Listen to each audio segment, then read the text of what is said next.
Welcome to being at home with George during the time of COVID. I'm really excited about being here tonight, especially when we think about moving into a new year. So I'd like to begin as we normally do, which is creating this possibility of embracing whatever comes up and at the same time generating the hope. And now is the time to really think about how do we embrace this COVID situation. So I feel like we're in a COVID malaise, COVID burnout or weariness. Of course, you could use your own adjective of how you want to describe that, but I know how it feels. It feels overwhelming, and you can use frustrating, whatever, but it's very unpleasant. And the interesting thing about that is when we get into this malaise or this unpleasantness, that it's easy to get used to and overwhelmed by it and to obsessively give attention to it by talking and thinking about it. And of course, we have a lot of support from the media, social and otherwise, where there's a focus on what's wrong and who's to blame. And so what it does, it generates this hopelessness because we're only focusing on one side of the coin.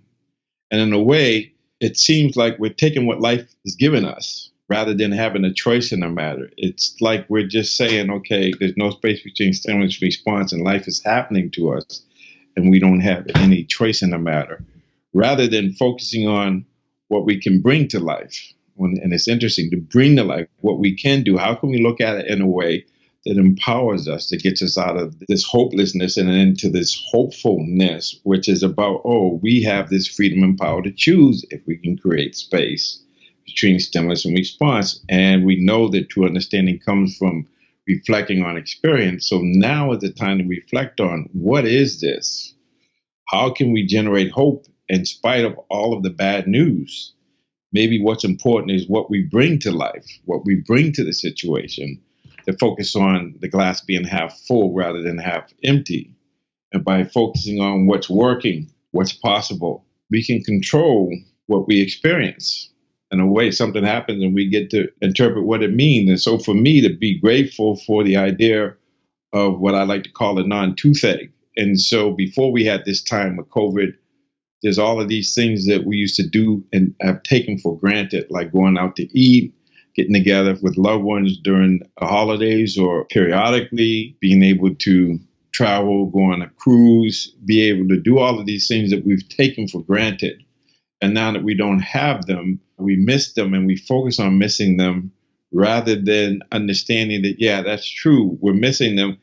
Yet we can direct our attention to what we can do and how we can be present to what we're doing, but really more about bringing a sense of aliveness and adventure and focusing on what's right, what's working. And I know this from self-efficacy that something happens and we may not be able to control a lot of things, but we can, through self-regulation, we can choose to respond to it. If we can create space between stimulus and response.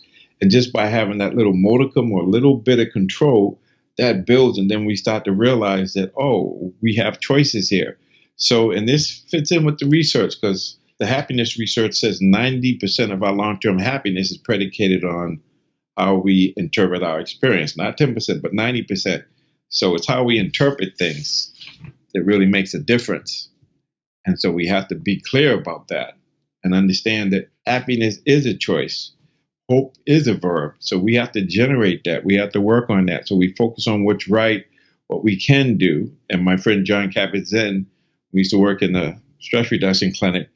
He was fond of saying that as long as you're breathing, there's more right with you than what's wrong with you. So let's fit the context for that. So we're talking about working in a medical center where people that time are dying of AIDS, or they have terminal illnesses, they have chronic diseases that the typical or the traditional medicine is not reaching it.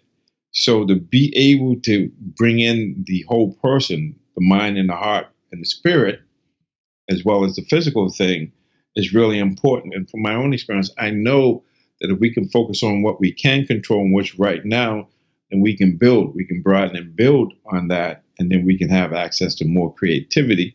Because if you think about it, necessity is the mother of invention. So what can we create in this time? There's a lot of opportunity, possibility there for us to create something out of this malaise and to actually change the roadblock into a stepping stone.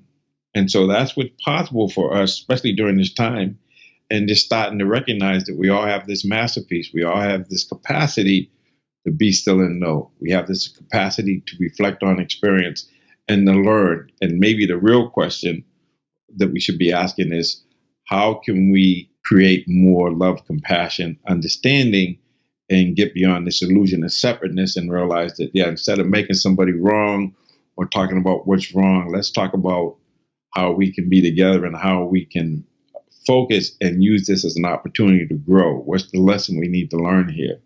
Maybe the lesson has to do with, it doesn't matter what's happening to us. What matters is what we bring or how we respond to it. And so for me, that is a good way to create a vision of possibility going into the new year, where we might be feeling like, even though there's an ending, then there's a beginning, with this COVID crisis continuing to go into 2 years, but in year 3, we have to figure out a way of how to relate to it in a way, if it's going to be here, how can we be with it in a way where we can still be ourselves, we can still be creative, we can still be loving, we can still feel like we have some control over what's happening to us. And it's interesting because I go to the supermarket, I go to the drugstore, and I go to different places, and I go there and I smile and I say hello, and I relate to them. And I don't go in there and talk to them about how bad things are or the weather or whatever. And it's interesting because I live in New England. Sometimes people complain about the cold, but it's like, well, it's winter. This is what we have here. And it's not as cold as it usually is. But that goes to show you that mindset of easily or habitually going to what's wrong, it stirs up this angst and this uncertainty, when in actuality we could focus on, okay, it's raining today, but it could be snowing. So we have to figure out how to get to the non-toothache. So the other day I was eating some almonds and I chipped a tooth. And it's interesting because it's a tooth and the inside enamel of the tooth is completely gone. And it's just a filling there. And so I don't have any pain, but I have to get a root canal and a crown and all that stuff. And it's going to cost me thousands of dollars. And the interesting thing is, I'm celebrating a non-toothache, even though I have some tooth issues, because it's not painful. And I have the money to pay for it. I don't have insurance, but I haven't bought dental insurance in 20 years. And each year when I was buying it, it was $1,000 a year. So that's $20,000. So if I'm out of 5,000 or 6,000 or 7,000, I'm still way ahead of it. And I'm happy that I have the money. Even if I didn't, I could charge it. But I just am focused on the fact that I am grateful that I have it, and that I'm looking at this situation where in the past I would have focused on what's wrong, why did my tooth break and all of this stuff. And of course, there's a part of me that knows it's mileage, it's overuse, whatever it is. It just happened, and something happened, and I interpret it in a way where it doesn't take my joy away. It doesn't prevent me from showing up for myself and realizing that as bad as it is, it could be worse. And so let's focus on what I can do.